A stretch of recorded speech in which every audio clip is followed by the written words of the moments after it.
This week on C-SPAN's Afterwards podcast, Senator James Lankford, Republican of Oklahoma, and author of Turnaround, America's Revival, discusses how his faith shapes his perspective on the nation's challenges. Senator Lankford is an ordained Southern Baptist minister. He has been a senator since 2015, and before that, he served in the U.S. House of Representatives from 2011 to 2015. In this hour-long conversation, he speaks with Wall Street Journal congressional reporter Siobhan Hughes about what he believes needs to happen to move the United States forward. A note, we are taking a break for the next few weeks. During that break, we will be posting some episodes from our Afterwards archives. Thanks for being here. We are here with Senator James Lankford. He's here to talk to us about his book, Turnaround. Welcome. I wanted to jump in and ask you, Senator, what made you decide to write this book and how long did it take? It took 3 years to be able to write it. So this has been a long journey. Obviously, I have a very busy job as well, but on planes, on weekends, on times, just to be able to set aside a little bit of time to be able to write and to be able to think. There are sections that I've rewritten multiple times. There are chapters that were written and that got deleted and said that's not going to go in. So this has gone on for about 3 years for me. Quite frankly, the interesting thing for me personally is my mom was a librarian, and so books were a big deal in my family, and I had a lot of people poking me for several years saying, you should write, you should write, you should write, and I've kind of pushed back on that and said I do a lot of writing for editorials, I do a lot of writing for other things, but I've not written a full-length book on it. But I finally came to the point about 3 years ago to say, no, let's sit down and actually start writing and see if this actually helps our national conversation. You know, it's almost like you anticipated my first question, because before we get into the policy elements, I am interested in the autobiographical elements. And for me, one of the most interesting figures in all of this was your mother. As you mentioned, a school librarian, your parents divorced early, the newspapers are on the table. How did you decide how much of her to include and what to leave out? So there's probably a little more in it than there would normally be on it. She was a significant figure in my life, obviously, growing up, and was a major influence in my life for everybody. When they're growing up, their mom's a powerful influence on it. But my mom actually passed away almost 3 years ago now from Parkinson's. And so I'm sure that was, as I'm writing, there's a lot of things that were going through my mind as well as I walk through that journey of grieving, as every person does. But I'm also telling not just the stories about growing up and about things that are happening, but trying to be able to articulate where are we as a country, what's really happening. And somehow for all of us, we live life, we understand we're a part of the country, and we also have an impact on the country, just like she's had an impact on me. You know, as I read Turnaround, and I'm going to look down at some of my notes here because I do want to read a passage, but one of the things that struck me was how the book almost functioned as an appeal to the public to be more personally involved in political life. And I just want to read this one passage. You write, when people at the office, shop, or store are whining about what should be done, but no one is willing to do it, clearly leadership is needed. When we need good people to run for election, good people need to take the risk to run. Could you walk me through what, from your vantage point, prompted you to put those words down on the page? Yeah, I hear so many people say, I'm going to vote, and when I vote, they're going to go fix it. And I like to smile at people and say, we're a representative republic. There is a job for elected officials to be able to do, but the country is actually what drives what happens politically as well. And so the way that actually works is people get engaged. People see a problem and they take some action to be able to actually fix that. I try to take leadership down what I call on the lower shelf level. We talk about elected officials and leaders and titles and all those things, and they think those people are going to go solve it. I'm like, that's not how it works in real life. If you see a problem, you should actually ask somebody to come join you to fix it, and then you're a leader now. Whether it's in your family, whether it's in your community, whether it's in your church, whether it's in your office, leadership involves engaging, seeing the problem, doing something about it, and not expecting someone else to do it. And I'm frustrated that there are so many people sitting back that are feeling helpless, saying somebody needs to fix that. And I like smiling at people saying, yours, take it on. You're the one that can actually fix it. You see that as a problem, be a part of actually helping solve that. So the diagnosis that you seem to make, as I read it in the book, was that the problem the country has right now, as much as anything, is really one of culture. And it's not that Washington, D.C. is necessarily so broken, but that it reflects or reveals that the country is somewhat broken. Could you talk a little more about that diagnosis? Yeah, so the book actually opens with an illustration about a mirror, and I try to be able to talk people through the basics of just a mirror that everyone knows and everyone understands a mirror, but for some reason we don't think about what is our national mirror, what reflects us as a people.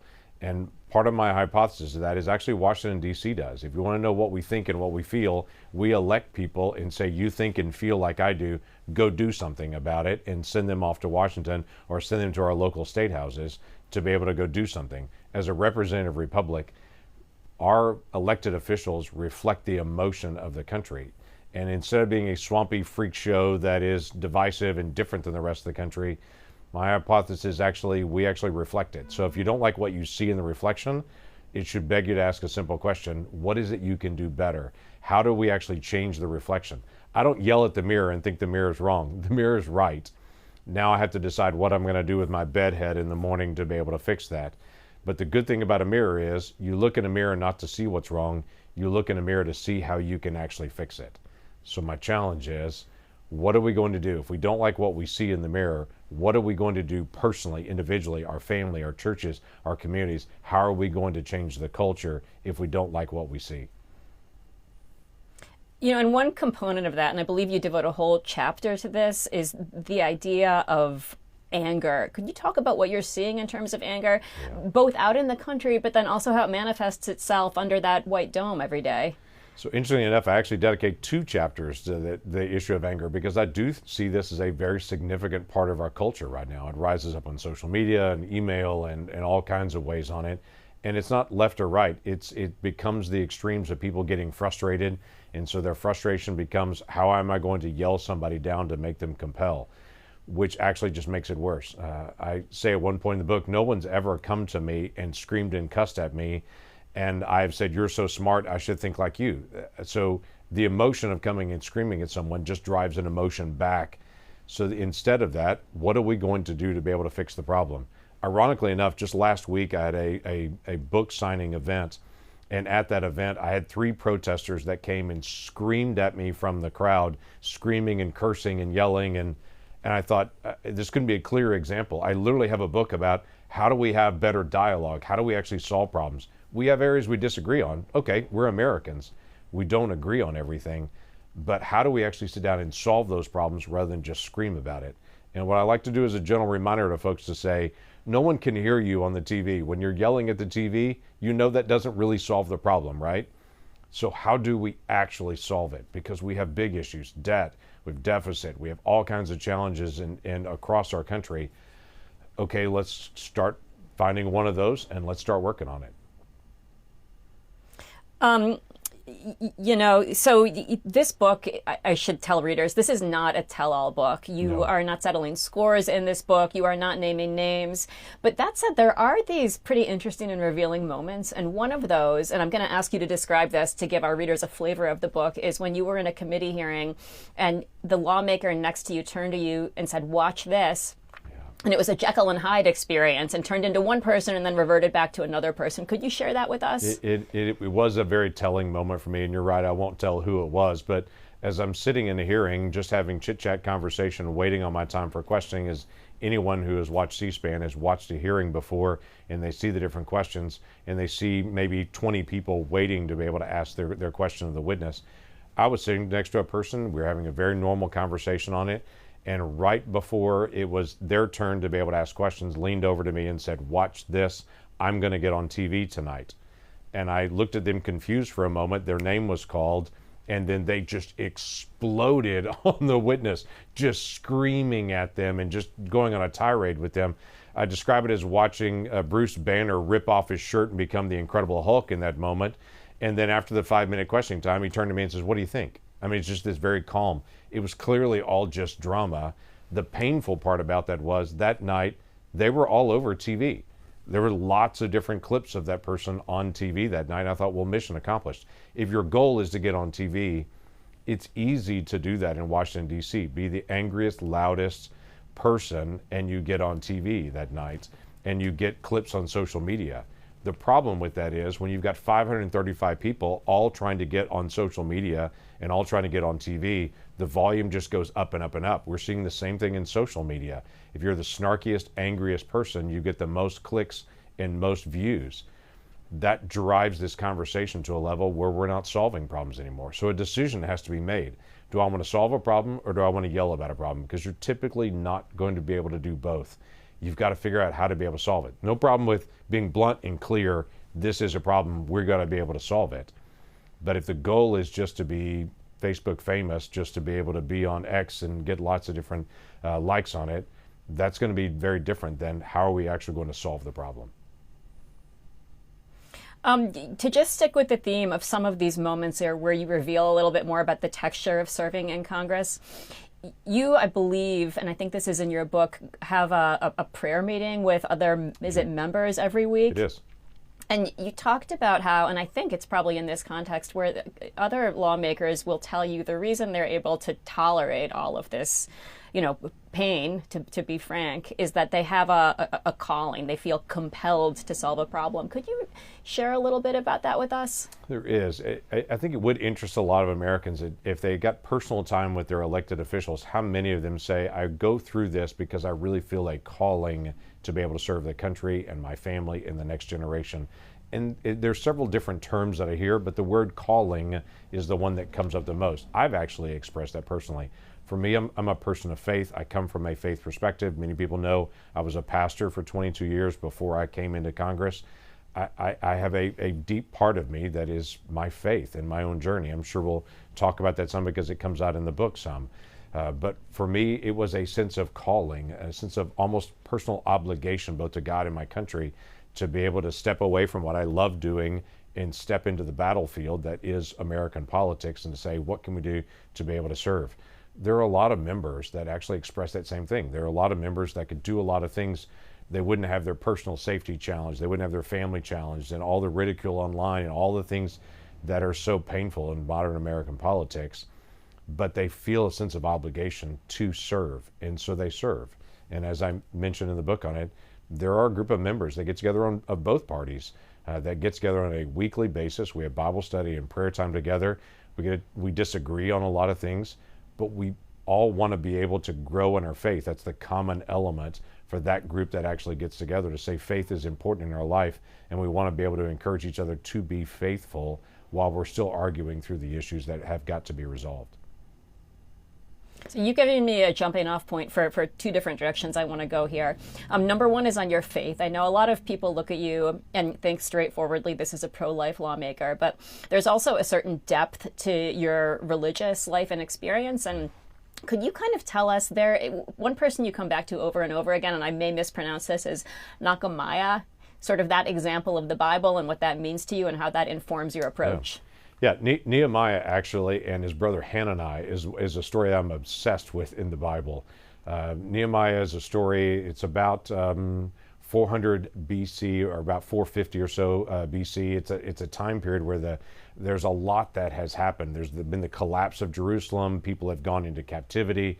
It's a really awful season for the nation as they're trying to be able to return. And there's this guy, Nehemiah, who is a slave. He's living under, at that time, Persian captivity. And we're not sure if he's ever been to Jerusalem, but he has real concern about where his grandparents are from. And he gets a story from his brother, and his brother says he sees his brother who comes back from Jerusalem, and he says, what's it like in Jerusalem now? And his brother Hanani basically says, oh, it's awful. The people live in disgrace. The walls are down. The economy's collapsed. It's terrible there. And his brother just kind of walks away. And it leaves Nehemiah standing there thinking, what do I do about this? I mean, it's like it strikes him deeply, and he prays, it says, for several days, and then he determines, I've got to do something about it. Though he's a slave in a foreign country, he feels this sense of calling, this sense of obligation to do something to be able to help. And so he prays and then starts to go to work and tries to figure out what little bit can I do. He ends up helping restore a whole group of people in Jerusalem, rebuild the security perimeter, and help rebuild their economy because he actually prayed and then went to work. And it's a very simple challenge, quite frankly. We can complain all day long about what's happening in culture and what's happening in our community, or we can pray and go to work. That formula does a lot more. Complaining is easy, praying and going to work is harder, but it actually makes the lasting difference. You also talk in your book about feeling compelled in 2008, 2009 to really jump into office. Yeah. You did not have any connections. You don't take the reader at that point through specifically what was happening in the country to make you jump in. I remember you coming in after the Tea Party wave, but could you share some detail with us? Yeah, I don't walk through a lot of it because really for me it was the personal story. Obviously, the President Obama was being elected at that time. There was a lot of stir that was happening in the country, and the Tea Party wave was 2 years later. But for me, this really started prior to all of that. There was this overwhelming sense of, I really need to do this. And I struggled with it for about 7 months. I don't have anyone in my family that's in politics. I have no background in politics. I was a voter. In fact, I had one time I showed up at a political meeting. It was my congressman that did a town hall meeting. I showed up to be able to sit in the town hall meeting. But that's it. That's my only exposure. Literally, my second town hall meeting was one that I was actually leading then from the front. So in 2008 and 9, my wife and I prayed and struggled through that for a long time and finally came to the decision, I'm going to be an old man one day telling my grandchildren about the time I didn't follow God, what I felt like I was called to do. And I have literally met people in their 80s that when you talk to them about their life, they'll talk about a time in their 20s or 30s or 40s that they really felt a sense of calling to do something, and they were afraid to be able to take that moment. And 40, 50 years later, they're still thinking about what would my life have been like if I would have taken the risk at that moment. For me, I determined, I know some people like that. I don't want to be that person. And so for my wife and I resigned my position in the fall of 2009, and we lived a year off our life savings while we ran for Congress. And now I tell that story both to talk about a spiritual journey that I went through during that time period, but to also tell people there are lots of folks that are interested in running for school board or city council or Congress, or there's a certain job or a task. And I want to encourage them, if you feel a sense of calling to that, don't be afraid to be able to take the next step to be able to find out what it would be like. Don't live in regret the rest of your life, thinking I should have done that moment when I had that opportunity and when I felt that calling. Instead, take the risk. Go help, because the nation needs people to be able to take the risk and to be able to do things to be able to serve our neighbors. And you do mention that exact point in the book, and about how a lot of times the demonization of federal workers simply discourages good people from serving. You obviously wrote that book at one point in time, and it's entered the conversation at a time when Elon Musk is in charge of all sorts of cuts in the government across the country. Does that passage in any sense function as a commentary on what we are seeing right now? Have those cuts gone too far? Are we demonizing federal workers? So it's interesting because I've written this book over 3 years of time on it, and it was actually finished in writing in November of last year is when it was finished. So it's coming out now in April. People that know the publishing world know it takes several months to be able to go through all the process on it. And I look at that passage now and think, yeah, it's still true. There are good people that serve in government, that their family may serve in the military and they didn't serve in the military, but they want to serve a federal agency. They want to serve a local agency. They want to find a way to serve their neighbors. And so they step into one of these occupations, and it's become very, very difficult for them to be able to do that because of the pressure against them. There are too many federal workers in the federal workforce, but that doesn't mean everybody is a bad worker in the federal workforce. The same thing with telework. There are people that should not be teleworking, but telework is a legitimate way to be able to do work and to be able to take on a task. And there are a lot of tasks that you could do the same in an office as you do in a house on it. And so for us, we as a culture have got to be able to both encourage people that are working in the federal workforce, because we need more good people. We want to have competent folks serving our communities in government, and we want to be able to encourage and bless them in that. And we also need the opportunity for them to be able to work in the best possible environment. It's a basic rule. If you want less of something, you tax it. If you tax it, you get less of it. If you criticize something, you also get less of that. And so if you continually criticize individuals in service, you'll get less and less quality in that. If you encourage more and more people in service, you'll get more and more quality in it. C-SPAN's Afterwards podcast continues in a moment. Now back to C-SPAN's Afterwards podcast. I want to jump to a section that I think is called Foundations. Yeah.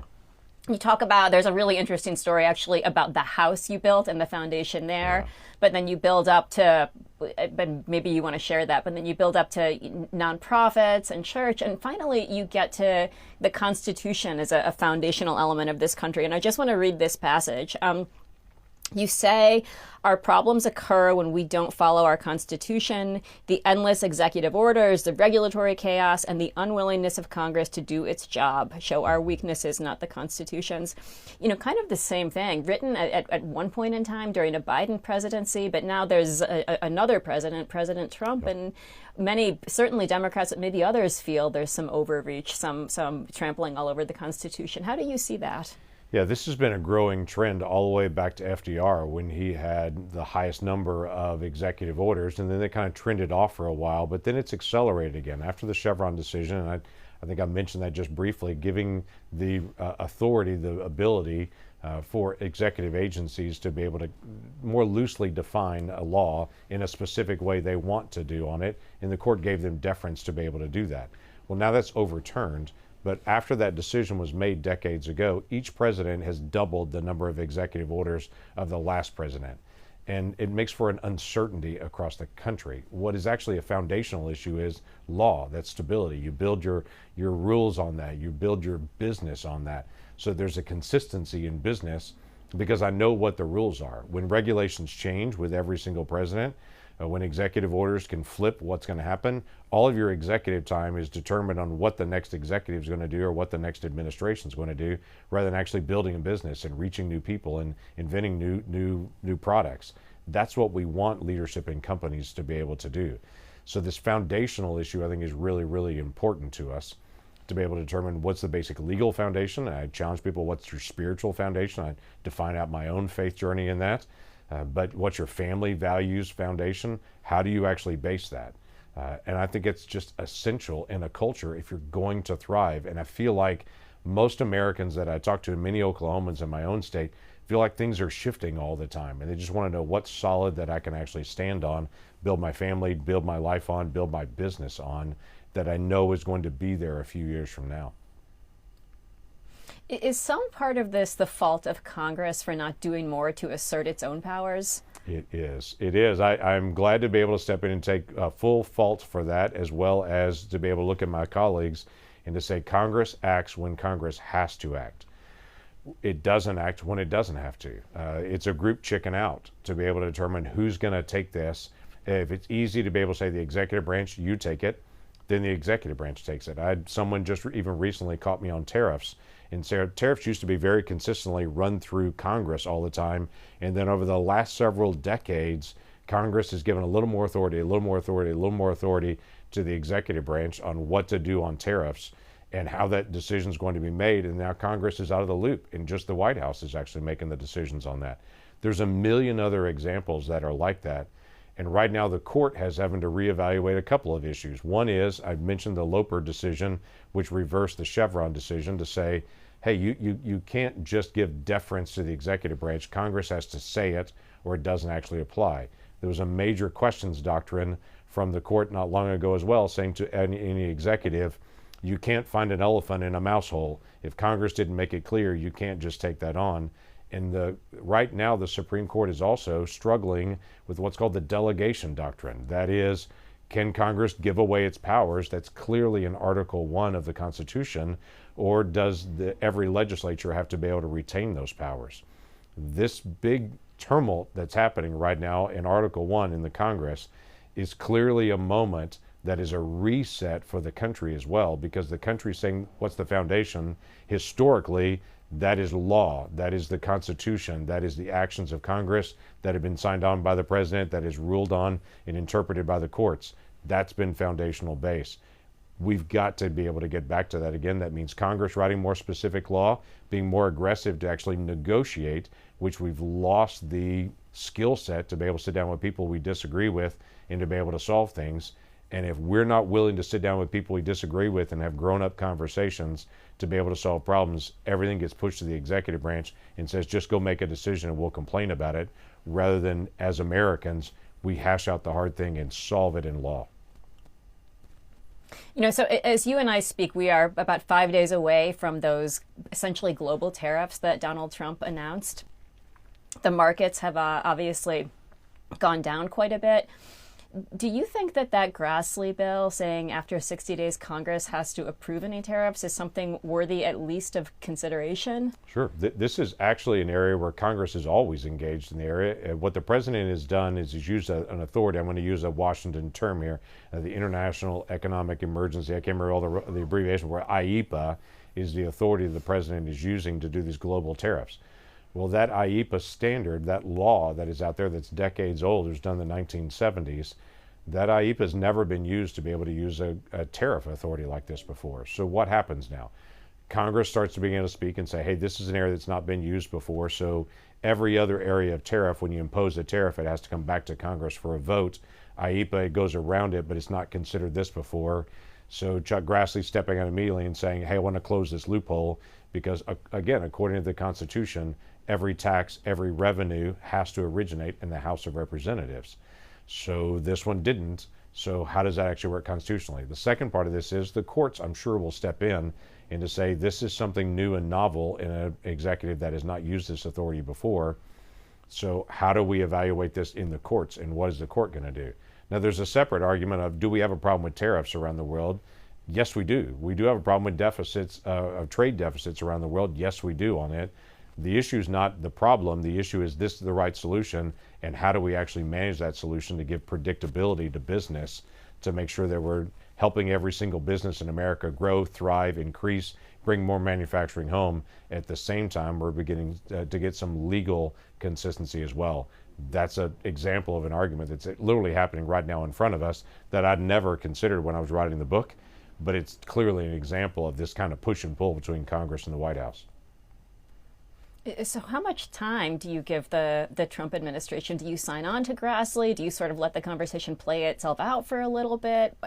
How do you approach that consistent with all these values you've described in your book? Yeah, there's two things that are happening with this. Obviously, there's a lot of conversations happening behind the scenes between Republican members of the House and the Senate and a Republican White House to talk about what's the plan, where are you going on this? Because a new statute right now, by law, gets passed in the House, the Senate, and is signed by the president. If the president says, hey, I don't want to give away my authority on that, no president willingly gives up executive authority. That's not how it works in real life. Either party, never happens that way. So the way this actually happens in real life is the court steps in, looks at the statute, looks at the use of executive authority and say, is this consistent with law? So Congress can talk about things, they can work behind the scenes to try to work towards getting a plan of action, but the court is the one that will step in immediately and always does. Again, whether Republican or Democrat, that's the way that our system works. First on checks and balances, is the fastest check and balance on executive authority is not the legislative branch, it's the judicial branch. So I do expect the court to step in and say, we at least want to be able to take a look at this because this is a novel new authority. Let's figure out what direction this needs to go, and is it consistent with prior law? If it's not, then the White House and the legislative branch then have to sit down and be able to work out, how do we make this into law that actually works no matter who is president? Because the worst case scenario is when Congress makes a law aimed at a president, either a president that just left or whatever it may be, to try to solve things. We're still living under the Budget Act of 1974, trying to be a response back to Watergate on it, and it's been a chaotic mess for years and years and years. Reactionary law to a single person is not the best way to make law. It's both sides to be able to sit down, hash out what's the issue, regardless of who is president, to be able to solve those issues.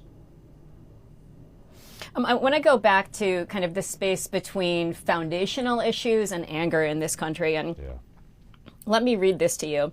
You write, when adults constantly complain about our government and government leaders, the natural response from America's youth will be, what type of government might work better?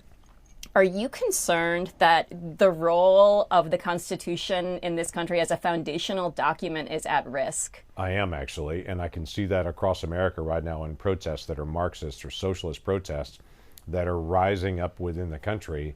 People saying, I don't like capitalism, I don't like this freedom. And I have had people, even within the past week, that have said to me the differences between European free speech, American free speech, which one works better on social media, how do we start to be able to limit some of this anger? And the way that we limit it is actually having government more involved in controlling it and managing it. That is someone literally saying, this looks too chaotic. I want to have a more simple, straightforward system that is more controlled and balanced. That's what the Chinese government says. Around the world, they point to America and say, you see that chaos? We have order and discipline. They have chaos. And if a generation rises up hearing that philosophy, it naturally draws them towards more government control, which creates more chaos, depresses the greatest economy in the world, and quite frankly, the most profound experiment on democracy in the history of the earth. Our problem is not our Constitution. Our problem is the areas where we don't follow our Constitution and where we decide we're not going to solve problems. We're going to give it to the executive branch so it can't be argued out in the Senate. It can't be argued out in the House of Representatives. Our nation was built around, we have arguments and disagreements, so let's argue it out, resolve it, and then move forward. Now we're arguing and not resolving. That's creating this tension in the country that I think is a real problem. And I think that's brewing into something where people would say, what's different than what we have? And we will lose the longest constitutional republic in the world right now if that actually occurs. You touch on this a little bit in your book. It's not fully developed as a major through line or theme, but could you talk about the role of reading and you're someone who's written a book as opposed to communicating and hashing all of this out through social media, through a TikTok video? It's actually going a little bit deeper than a bumper sticker, absolutely. In fact, one of the chapters I talk about what happened in the immigration fight, and immigration is incredibly complicated in law. It's very, very difficult to be able to process. This is why Congress has had such a hard time with it for decades to be able to approach, and it raises up a lot of emotions on this. So when I work in a bipartisan way a year ago to try to solve one area of border security and to try to work with people who I disagree with, I worked a lot with the White House and with Senate Democrats who I have real strong disagreements with in multiple areas, and say, what's our area of common ground? We worked through the complication for months to be able to find areas of common ground and be able to bring it. We faced an onslaught of social media attacks that were short, pithy little statements that didn't understand what was in the bill and the complexities of it, but the pithy statements sounded good. And so people who don't read the story but only read the headline, or people that just get something off X and try to understand the complicated issue, it does challenge us as a nation. And quite frankly, Eastern Europe has faced this for years with the Russian onslaught of propaganda that they've done online, and they've been able to push out through newspapers and other places. They've been able to influence it. So Eastern Europeans actually have more free speech and this desire for more openness, because there is this pull of, we've seen what this kind of oppression happen, what happens when that occurs. We as Americans are still learning not to trust every headline, because some headlines don't match the story, and often what's just been said on social media and posted is factually not true. And so this is going to be the challenge for us to be able to make sure education remains important, reading, actually doing our research and our homework, going deep into stories, and to try to be able to pull this out will continue to be more and more important for America as we decide, are we going to just be angry and yell at each other, or are we going to solve problems? So I'm glad you brought that passage up, because that's really one of the most detailed episodes of your life as a lawmaker.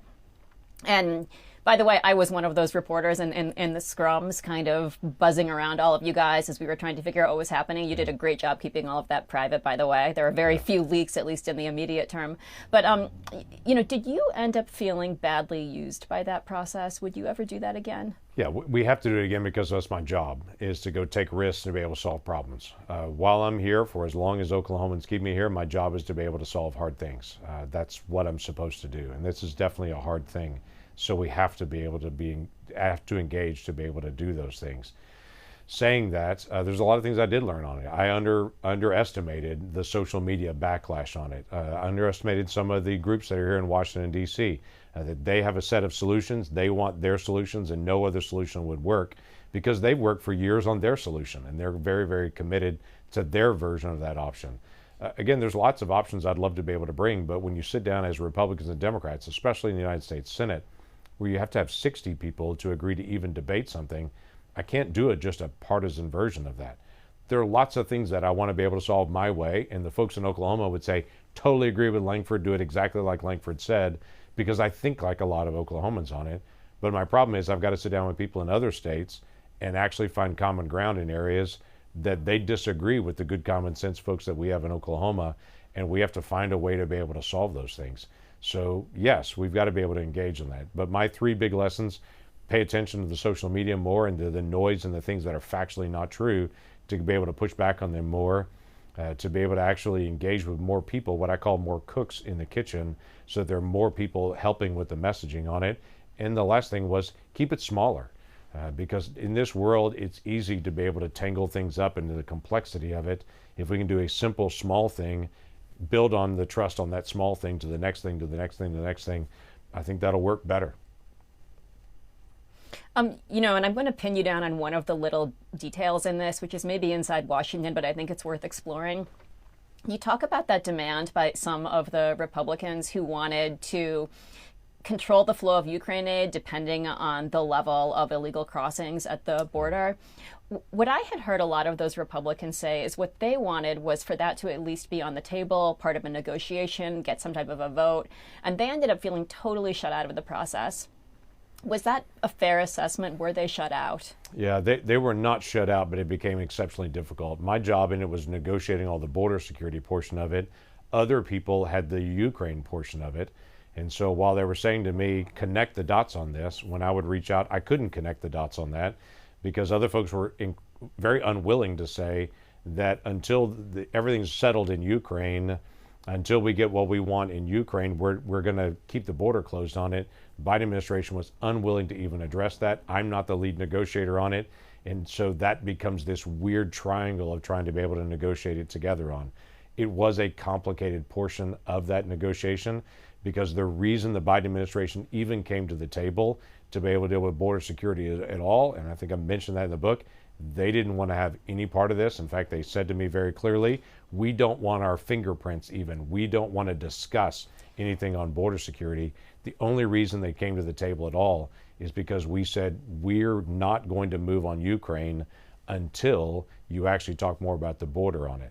What we were able to do in the bill was to be able to cut a lot of the funding off that the Biden administration really wanted, that we wouldn't move on border issues until they actually enforced the border that they already had, implemented some of this new law policy, and it cut off some of their funding in other areas. We were able to win those fights, and that was very significant. By the way, we wouldn't have won those fights if my Republican colleagues weren't putting so much pressure to say we've got to have something on Ukraine, we've got to have something to be able to show they're going to do it. We literally won those fights behind closed doors because of what they were doing in public to be able to push the administration that they knew we wouldn't have the votes if they didn't engage. At the end of the day, we didn't have the votes at the end of the day anyway on it, but I would tell you there was a lot of push and pull to try to solve some of those things behind the scenes, and to be able to get an administration that did not want to enforce the law to start enforcing the law.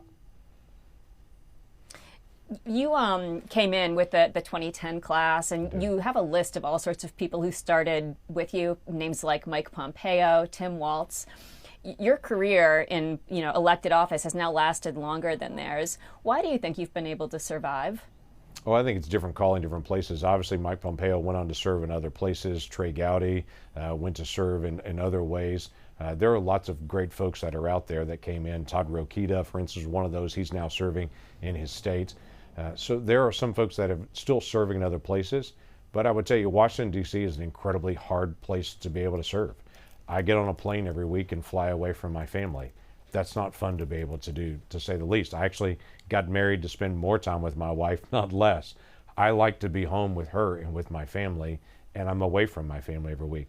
That takes a toll on a person and on a life, quite frankly. And there are a lot of people that make a decision, hey, I've served my country for this number of years. I want to be able to go home and to be able to spend more time with my family. Those decisions all have to be made. That's part of the calling conversation, though, that everybody has to determine on their own.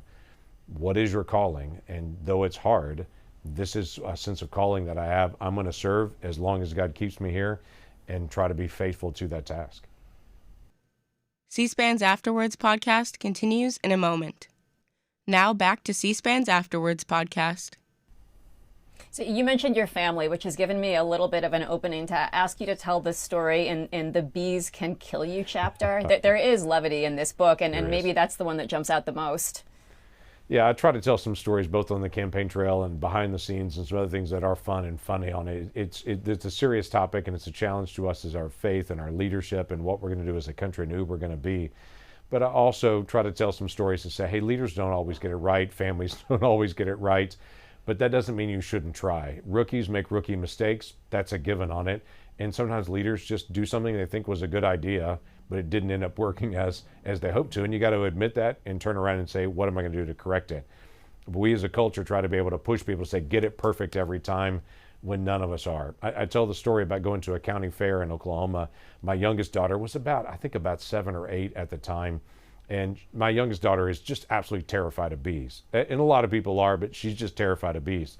So as we're walking through this little county fair, I see a beekeeper, and she has a table set up with a plastic beehive and her honey for sale and everything else. And I thought, my daughter's afraid of bees. I could introduce her to the beekeeper, and the beekeeper could tell her what it's like to work around bees and maybe take my daughter's fear level down some of bees.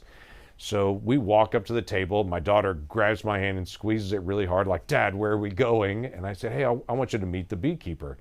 So we walk up to the table, seemed pleasant. And I introduced myself and my daughter, and I said, my daughter's very afraid of bees, and I thought it'd be good for her to be able to meet you and for you to tell her what it's like to be able to work around bees. The beekeeper leans over the table, looks at my daughter, and says, bees will kill you. Which I was in total shock when she said that, but she didn't stop. She literally pounds the table, which of course makes the beehive start going crazy at that point. And she says, if bees ever come after you, ignore all modesty, grab your shirt, pull your shirt over your head, and run as fast as you can. But don't scream, because if you scream, the bees will fly down your throat, they will sting your throat will swell up, and you will die. And I thought, this was a truly terrible idea to introduce my daughter to this beekeeper, who I'm sure was a nice enough person. My wife is standing behind us, sees the terror on my daughter's face, comes and pulls her away.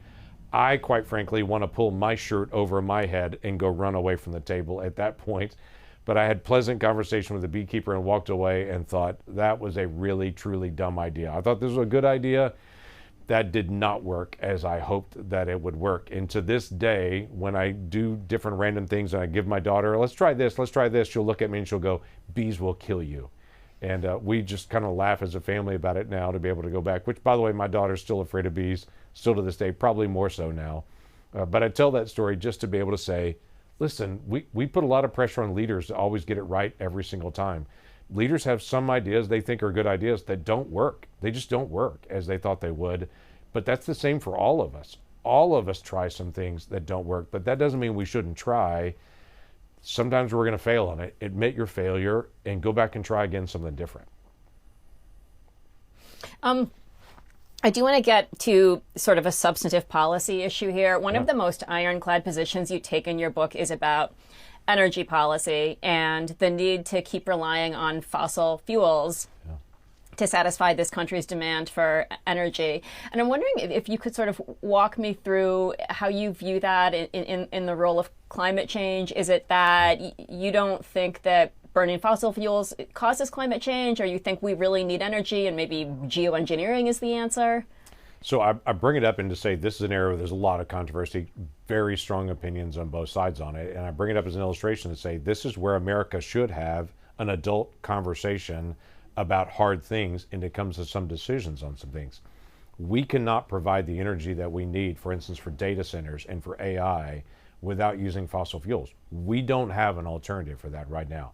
So people can't say, I want to be able to talk to Siri and to Alexa and to Chat GPT and at the same time say, I want no fossil fuels. That's not possible, actually, because data centers use a tremendous amount of energy. And where Google, for instance, years ago was saying, I want to be able to go to a place where I can get all renewables. Now Google is saying, I just want to go to a place where I can get as much energy as possible. They've had to shift knowing that that energy requirement is there. So for me, I look at nuclear, I look at battery storage, I look at all kinds of different things that are out there and say, we've got to have as much energy as possible. Let's figure out how to do energy as clean as we possibly can. But we can't just shut down one form of energy and say, we're not going to do oil, we're not going to do gas. That's not going to happen. We're still going to drive vehicles and fly planes and have ships. We're still going to have to heat our homes and cook our food. we're still going to have data centers that are out there. So the grown-up conversation is really this conversation about how do we do both of these at the same time, be attentive to what's happening in our environment and also be attentive to the real energy needs that are out there in the short term. And this is literally a projection, and I was writing this during the end of the Biden administration. The Biden administration was looking at 30 years in the future and saying from their calculations, we will still need as much oil and natural gas 30 years from now is what we're doing right now. Even the Biden administration's own data was saying we don't have an option for a decline here. So while folks are trying to just say, shut it all off and we'll be fine, that's actually factually not true. So let's sit down like adults and let's see if we can figure out how to be able to solve both. We're going to have pipelines, we're going to have transmission lines, because we are going to continue to have the growth in technology and figure out how to be able to do efficiency at the same time. So geoengineering is at least on the table in your mind? I would say all of it is. We're going to have to make data centers more efficient in how they actually process. That's going to be an increase in technology, but in the short term, that's what we have at this point. I don't mind talking about all forms of energy. Quite frankly, I don't mind if somebody drives an electric car or uses solar power or all those things. What I don't want to be is actually energy dependent on China. Right now, solar panels are dominantly controlled by China, both the rare earth minerals that it takes to be able to get them and the actual construction of them. So if we shift to all solar, which would take decades to be able to actually do that, and it's still an unreliable source that the sun doesn't always shine, you got to have long transmission lines.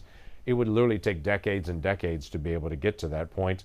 And there's a huge fight when you start talking about long electrical lines across the country. Lots of people think that's a good theory and they like that idea until it actually runs through their backyard. And then there's an enormous fight against it. So the challenge is, how do you get energy to where it needs to be? How do you do it in the cleanest, most efficient way possible? I just have a problem with people saying, if you're going to do it, produce it out of China, when we're vulnerable to China at any point. And we're also, if China gets upset with us, they cut off our energy. We should never be dependent on another country for food and for energy or for medicines, quite frankly. And we are to China for medicines. I'm not going to allow us to be able to get there for energy or for food. Those are these basic things that we've got to have to be able to operate as a society, and we can't have another country controlling us in that. You also talk about permitting and the need to speed up permitting for a lot of projects. Is that something we could see resolved in this reconciliation bill that's moving through Congress? I think some bits and pieces of it we could make some progress on, but you can't solve it in reconciliation. That takes 60 votes in the Senate to be able to resolve it. I look at our neighbor Canada, who is still our friend, and I want to continue to remain to be our friend. The Canadians, when they're doing a new energy project, they have very strict regulations as well in Canada. It takes about 5 years for them to be able to do a major energy project. We have multiple projects in the United States. It's been 30 years. Most of them, it's 15 years or more just to get through the regulatory process and the legal process at the tail end of it. If we're going to need more energy, which we do, we've got to work on our permitting to say, how do we actually make sure we're protecting the environment and giving predictability and actually putting new energy online. That's something that we're not going to be able to solve again through reconciliation. We've got to actually have, again, as I've mentioned before, that grown-up conversation of people that disagree sitting down trying to be able to solve that. And the country has to be able to demand of Washington, you guys figure this out, because we've got to be able to have a solution on it. So debt and deficit has been one of your focal points ever since you came to Congress. And I remember you in the House talking about this. Does that remain a focus, and how does that inform your approach to this tax and spending cut bill? Yeah, it does remain a focus, and I mentioned it several times in the book as well. That's a difficult area. That's a long-term resolution. There's not going to be a year that we actually solve our debt and deficit issue. It's going to be years of focus and multiple different bills to be able to resolve this. We're overspending by $2 trillion a year now. $2 trillion overspending a year. Just to give you a perspective on this, the last president where there was no debt at all, no debt as a nation, was Andrew Jackson.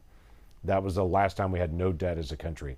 So from Andrew Jackson to Ronald Reagan, we accumulated $1 trillion worth of debt. Now our overspending each year is $2 trillion in overspending a year. So we're doing twice as much overspending in a year as we accumulated in total debt as a country from Andrew Jackson to Ronald Reagan. This is spiraling out of control on it. And I bring up several ideas to the book to be able to say, for us to be able to solve some of these things, we've got to be able to sit down and be able to, again, make law to be able to talk about it. I've talked about it several times, but the House is a majority body. The White House is a single person, but the Senate is built for both sides to have to sit down and talk and hash things out. It is a uniquely American invention, this idea of cloture and filibuster and requiring a 3/5 vote to be able to debate something. And if you're not heard, to be able to not allow something to go forward to make sure both sides are actually heard. It is incredibly frustrating to serve in the Senate when you're in the majority. It's incredibly encouraging when you're in the minority to know the majority can't run over you. You've got to sit down and work out policy areas that are impactful long term as a body together on it and force the American people to be able to have that place that is the Senate where you hash these things out. Unless, of course, you're using a so-called reconciliation Right. bill when you can muscle something through with a simple majority. But it's pretty limited in what you can do with that, yeah. I mean, do you think this is a place where we could see debt and deficit reduction, or do you think that the price is just too high? A lot of Republicans are concerned about, frankly, the Medicaid cuts, the potential for those. Sure, yeah, there's a difference between cutting benefits to people and trying to be able to deal with some of the fraud and the waste that's out there. There's a difference between actually reducing people that are on Medicaid and trying to say, okay, what are we doing with work requirements? Some of our assistance programs all have a work requirement. We don't have that same work requirement for healthy adults with no children, no dependents. They don't have a work requirement on Medicaid, and the question is why? Why does that particular benefit different than other benefits that we have in the social safety net on that? Because if people are getting Medicaid, they're not working, they're able-bodied with no dependents on it, and they're getting the Medicaid. If they were actually get employed and get insurance provided by their employer, that helps all of America, and quite frankly also helps them as an individual to be able to get even better coverage on it. So there's some benefits that we've not had the real argument to be able to determine. If we're talking about, let's say, $2 trillion in deficit reduction, even over 10 years, that's $200 billion a year. That's a scratch of the surface of what needs to be done to get us back into balance. But it's starting to be able to bend the curve to say we're not increasing spending every single year. We've got to find a way to be able to start bending the curve and each year chipping away a little bit at a time on how do we get back to balance. That's the way that I think this is going to have to be resolved, and it's hard. Telling somebody, here's some free money, that's really fun, but telling somebody we need to spend a tiny bit less on this, that's not as much fun, because people are like, no, I want you to spend more, not less, on whatever particular program is out there. We do have to be able to solve that, though. Just going back to the theme of government anger and to bring it down to the level of Oklahoma, could you talk us through the 1994 Oklahoma City bombing and the rage at government and how that gives you a particular view of where we are at this moment in this country? It is, and I bring that up in the book. Actually, 2 different times I bring that up. Oklahoma, and Oklahoma City in particular, which is my hometown. For Oklahoma, we understand rage against government in a way that some other places may have forgotten about. But it was a person that was mad at the federal government, was angry, and what he determined was the federal government was out of control.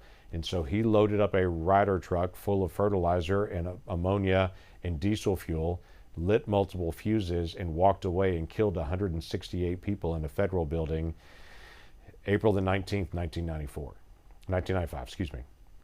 That time period is burned in the memory of every single Oklahoman.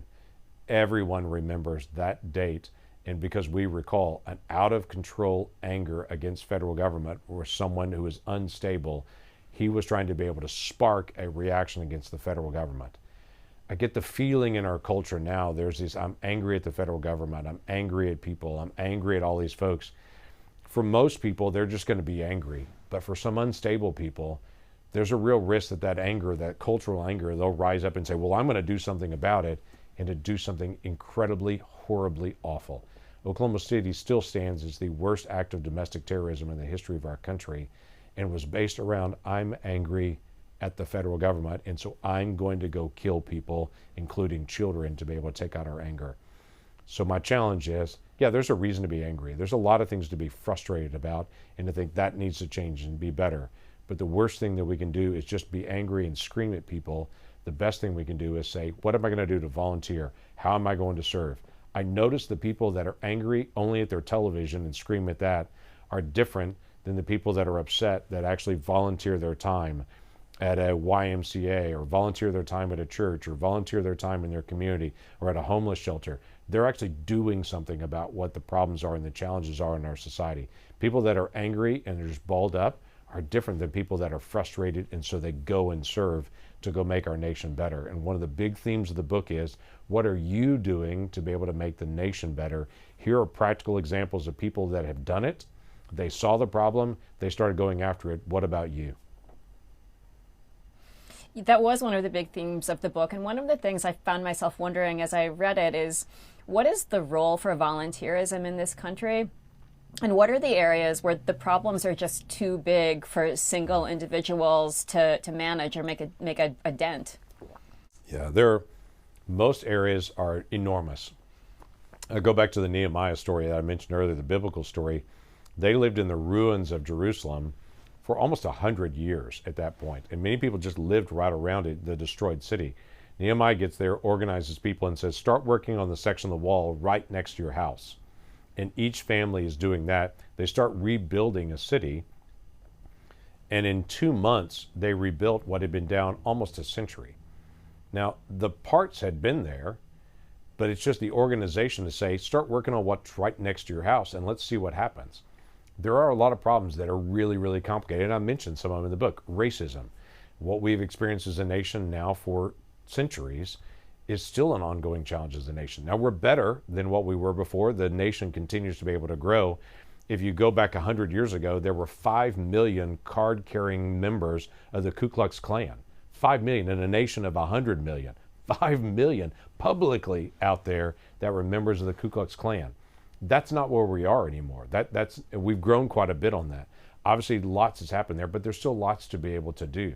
And so I lay some challenges out and talk about what I'm trying to do on a problem dealing with racism, to say, here's what I'm doing to try to engage in this, knowing full well one person's not going to solve this, but I'm one of millions of people that are saying each generation should get better at this, and I'm going to do my part in my generation. That's a bigger issue. There are also smaller issues. What are we doing? I mentioned homelessness before. How do we actually engage in our community to say, what can we do personally? That's through my church and what I give, how you volunteer, how you engage. And there's some people who volunteer a lot and some people who volunteer a little. I mentioned a friend of mine that had a very successful career in his life, and now in the later years of his life is literally working at a homeless shelter saying, I have some time, this is what I'm going to do now to be able to help and to be able to engage. He's made that decision as a person in trying to find out, here's a little bit that I can do on a problem that everybody sees that few people want to do anything about.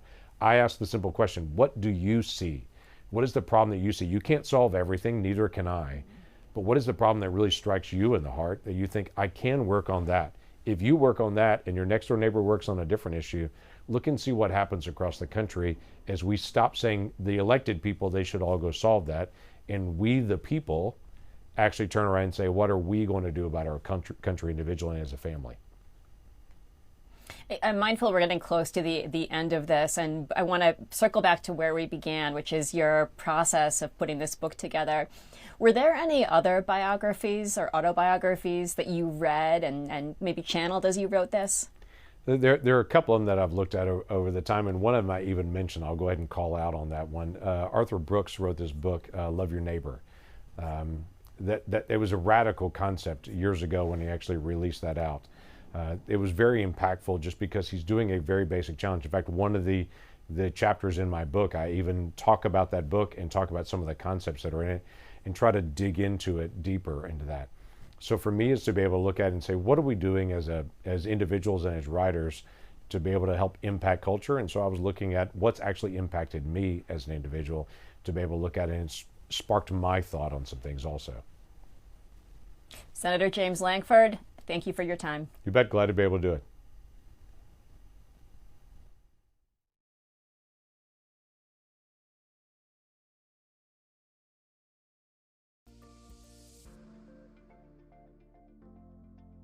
Thanks for listening to this week's Afterwards podcast. If you are interested in podcasts about nonfiction books, listen to C-SPAN's Book Notes Plus podcast for interviews with authors and historians hosted by Brian Lamb.